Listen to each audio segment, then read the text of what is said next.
आइए इस नासदी सूक्त का चतुर्थ मंत्र भी हम लोग समझने का प्रयास करते हैं।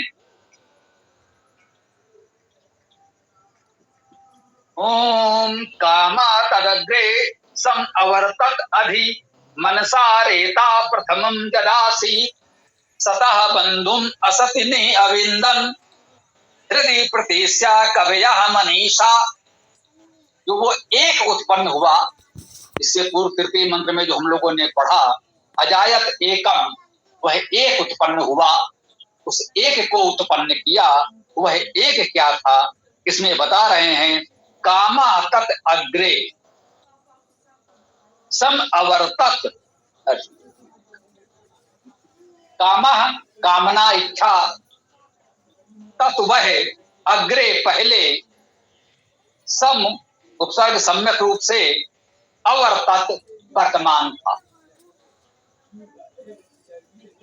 तीन मंत्रों में ये बताया गया कि जब सृष्टि नहीं बनी थी तब क्या परिस्थिति थी। सत नहीं था, असत नहीं था, दिन नहीं, रात्रि नहीं, कुछ भी नहीं था।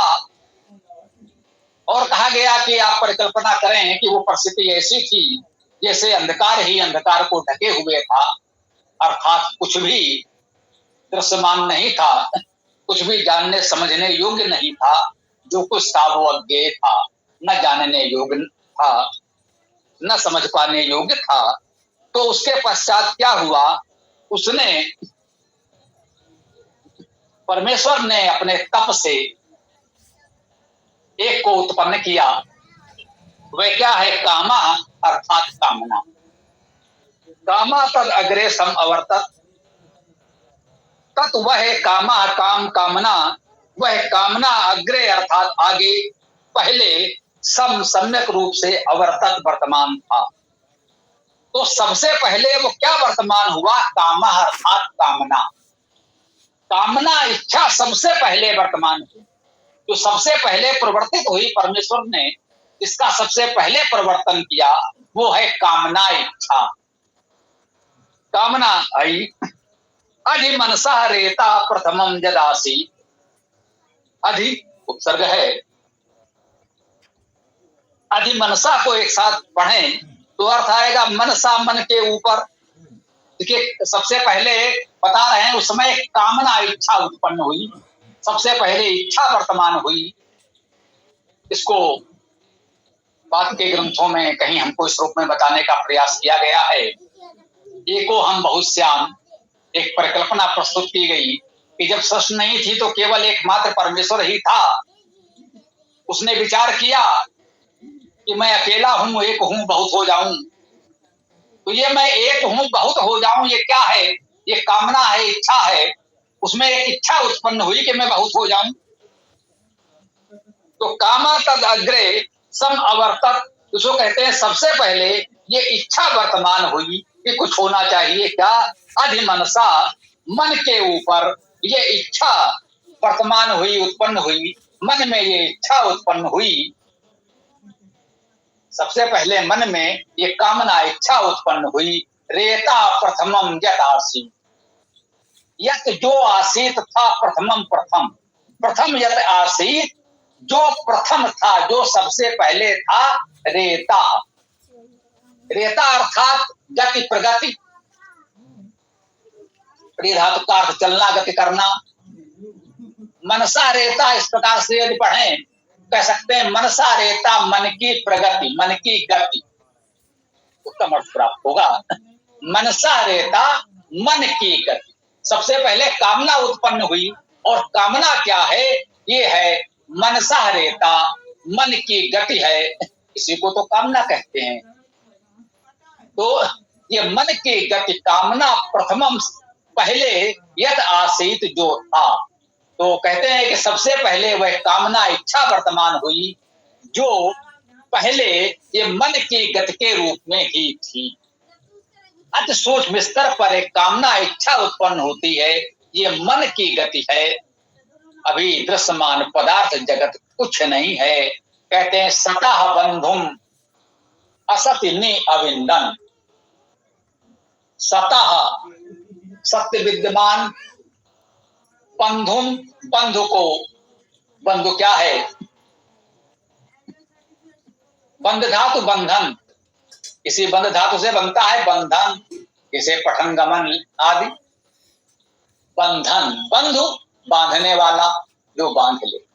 सता बंधुम, सत का, सत्य का बांधने वाला, जो सत है, अस्तित्व है, जो कुछ है उसको बांधने वाला। असति है, होता है। असत्य का अर्थ एक हो सकता है असत में, प्रकाश में। अस धातु का अर्थ प्रकाश करना, प्रक्षेपण करना आदि भी होता है। तो असत का अर्थ है प्रकाश करता है, प्रक्षेपण करता है। अस धातु का अर्थ प्रकाश होना है, तो उससे असत का अर्थ सप्तमी विभक्ति में असत में, प्रकाश में भी किया जा सकता है, परंतु अभी प्रकाश से ठीक से उत्पन्न तो नहीं हुआ। हो सकता है हो रहा हो। निरंतर निश्चित रूप से अबिंदन प्राप्त हुआ। तो सता बंधुम, सत का बंधन है ना, सता बंधुम सत्य विद्यमान या सत का, बंधुम बंधु बंधन संबंध को, असति असत में, प्रकाश में, हृदय प्रतीक्षा, हृदय प्रतीक्षा कवया मनीषा, हृदय अर्थात हृदय में, प्रतीक्षा प्रतीक्षा प्रेरित कर, इच्छा गति और प्राप्ति कर, इच्छा करके, गति करके, प्राप्त करके, ये प्रतीक्षा प्रेरित करके, हृदय में ये प्रेरणा करके, कविया कविगण, मनीषा विचारशील विद्वान जन, निश्चित रूप से अबिंदन प्राप्त करते हैं। इसमें हमको ये बताने का प्रयास हो रहा है कि सृष्टि के पूर्व, सृष्टि से पूर्व जब कुछ नहीं था, तो एक इच्छा उत्पन्न हुई कि कुछ हो। तो अर्थात सृष्टि में सबसे पहले क्या उत्पन्न हुआ? कामा तदग्रे समवर्तत, सबसे पहले ये कामना, इच्छा उत्पन्न हुई, जो मनसा रेता, ये मन की गति है। प्रथमम यदासीत, ये मन की गति, कामना, इच्छा ही सबसे पहले थी। सबसे पहले यही मन की गति, कामना, इच्छा ही उत्पन्न हुई। सता बंधुम असपनी अबिंदन हृदय प्रतिष्ठा कविया मनीषा, एक कविगण, मनीषी गण अपने हृदय में प्रेरणा द्वारा यही अनुभव कर पाते हैं। कह सकते हैं कि सोच करके, कल्पना करके, विचार करके समझ पाते हैं कि उस सत्य का, जो सत्य एकमात्र परमेश्वर है, सर्वव्यापी अनादि अनंत उस समय विद्यमान था, उसके बंधन को, उसके संबंध को कह सकते हैं प्रकाश में, भाव में, सत्य में, असत में निअबिंदन निश्चित रूप से प्राप्त कर सकते हैं।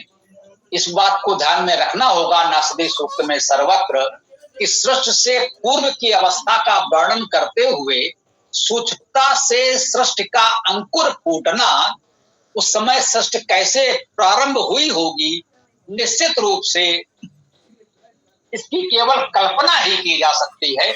हमारे ऋषियों ने, मनीषियों ने गहन गंभीर चिंतन करके उस अवस्था को अनुभव करने का प्रयास किया है और इस नासदी सूक्त में उस अवस्था को हमें समझाने, बताने का प्रयास किया है। क्योंकि सृष्टि के पूर्व की अवस्था है, तो प्रत्यक्ष रूप से इसे किसी ने देखा होगा, ऐसा नहीं है। ये केवल तर्क वितर्क से, एक स्वस्थ सकारात्मक चिंतन से ही हम उस स्थिति को जान सकते हैं। इसके भावार्थ में कहा गया है कि वह कामना पहले सम्यक वर्तमान था, वही सबसे पहले उत्पन्न हुआ। जो प्रगति प्रथम पहले मन में था, ये मन में गति थी, वह पहले ये कामना के रूप में उत्पन्न हुई। सत्य विद्यमान बंधु अर्थात बंधन संबंध को असत में, प्रकाश में या प्रकाशमान हृदय में प्रेरित कर इच्छा गति प्राप्त का कविगण, विचारशील, मनीषी, विद्वान निश्चित निरंतर प्राप्त करते हैं। उस अवस्था को हृदय में इस प्रकार से चिंतन करके ही लोग अनुभव कर सकते हैं, जान सकते हैं, समझ सकते हैं। इसी को कहा गया है कि प्राप्त कर सकते हैं। अब यहाँ पर हम इस मंत्र के व्याख्या को विराम दे सकते हैं। आगे आप लोग जैसा उचित समझें अपनी बात रख सकते हैं। ओम खम ब्रह्म।